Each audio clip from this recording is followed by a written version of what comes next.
पूरे देश में लोकसभा चुनाव के 7 चरणों में और झारखंड में 4 चरणों में मतदान होनी है।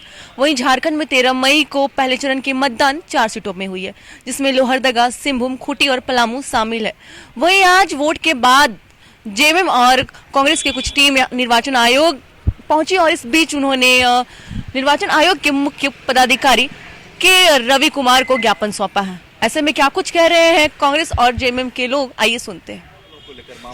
देखिए, कल जिन 4 लोकसभा क्षेत्रों का चुनाव होना था वो हुआ और चुनाव तो बहुत शांतिपूर्ण तरीके से हुआ, लेकिन भारतीय जनता पार्टी को यह समझ में आ गया है कि अब हमारा झारखंड से सुपड़ा साफ होने जा रहा है।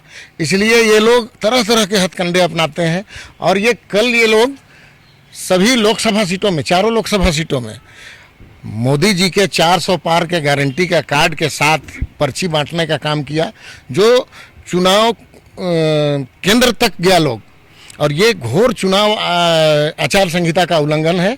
इसी को लेकर के हम लोग आज उसकी जो शिकायत है वो हम लोग यहाँ दर्ज करने के लिए आए थे। सतीश पांडल मुंजली जी हैं, हम हैं और हमारे साथी लोग हैं।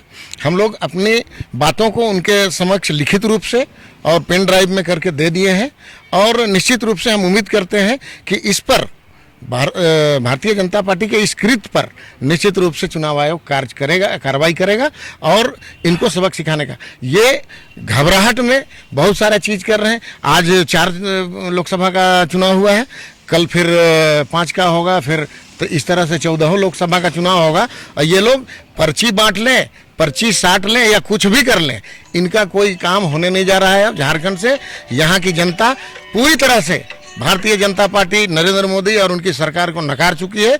इसलिए हम उम्मीद करते हैं कि चुनाव आयोग हम लोगों के जो शिकायत है उस पर कार्रवाई करेगी। शिकायत है जिसको लेकर आज निर्वाचन आयोग के पास पहुंचे आप। देखिए, आप जानते हैं कि झारखंड में पहला चरण चुनाव आपका 13 मई को हुई है और जिस तरह से पूरे देश भर में इंडिया गठबंधन को अपार समर्थन मिल रही है, उस अपार समर्थन से इनकी घबराहट काफ़ी है।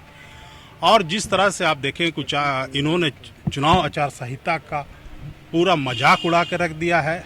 आज हम लोग इसलिए कहते हैं कि संविधान और लोकतंत्र को बचाना है, लेकिन इन्होंने देखा कि जो चुनाव आयोग का गाइडलाइन था कि आपको पोलिंग एजेंट हो या बूथ है, वहाँ पर इन्होंने क्या किया कि मतदाता पर्ची जो रहता है, मतदाता पर्ची में प्रिंट करा के ले आया। ये देखेंगे आप, मतदाता पर्ची में प्रिंट करके ये लोगों ने लेकर आया और इसको बूथ के अंदर बांटने का काम कर रहे थे लोगों को। इसमें देखिए कि मतदाता पर्ची में 400 पार का नारा लिखा हुआ है, अब की बार मोदी सरकार, ये नारा है। तो ये कहीं ना कहीं चुनाव आचार संहिता का भारी उल्लंघन है। इसी शिकायत को लेकर आज हम लोग जेएमएम और कांग्रेस पार्टी, हमारे साथ मुश्ताक जी और हमारे कांग्रेस के साथी कमल जी और उनके सभी साथी लोग, हम लोग आकर कंप्लेन किए हैं कि चूंकि चुनाव आयोग पर हम लोग को विश्वास है और उम्मीद करते हैं कि चुनाव आयोग हमारे लोग के साथ जरूर इंसाफ करेंगे और आने वाला जो चुनाव है इस तरह की पूर्णता दोबारा न हो, इस पर जरूर वो विचार करेंगे और इस तरह का जो अपराध, इसको अपराध ही कहेंगे। ये चुनाव में इस तरह के अपराध जिस तरह ये लोग कर रहे हैं उसको रोकने का काम करेंगे। इसी शिकायत को लेकर हमने वीडियो भी उनको दिया है कि वीडियो भी आप देखिए, आप किस तरह से पोलिंग एजेंट वहाँ पर ये छपा हुआ पर्ची को, और हमें तो लगता है चुनाव आयोग इनके ऑफिस में भी छापा मारे तो पर्ची भारी मात्रा में पकड़ाएंगे। ये सारा पर्ची यहाँ बीजेपी के ऑफिस कार्यालय से पूरे लोकसभा में भेजा गया था। तो सुना आपने निर्वाचन आयोग के मुख्य पदाधिकारी को ज्ञापन सौंपने के बाद जेएमएम और कांग्रेस की जो टीम है वो बाहर निकली। उसके बाद उन्होंने कहा कि चुनाव के दौरान बूथों पर बीजेपी की ओर से प्रधानमंत्री नरेंद्र मोदी का 400 पार का पर्चा बांटा गया है और इसीलिए ये आज यहाँ पर आए और निर्वाचन आयोग से अपील कर रहे हैं कि इस पर जल्द से जल्द कार्रवाई की जाए। फिलहाल द न्यूज़ पोस्ट के लिए इतना ही। ऐसी खबरें हम अब तक पहुँचाते रहेंगे। अपने वीडियो जर्नलिस्ट रवि के साथ महक Mishra, the news post, Ranchi.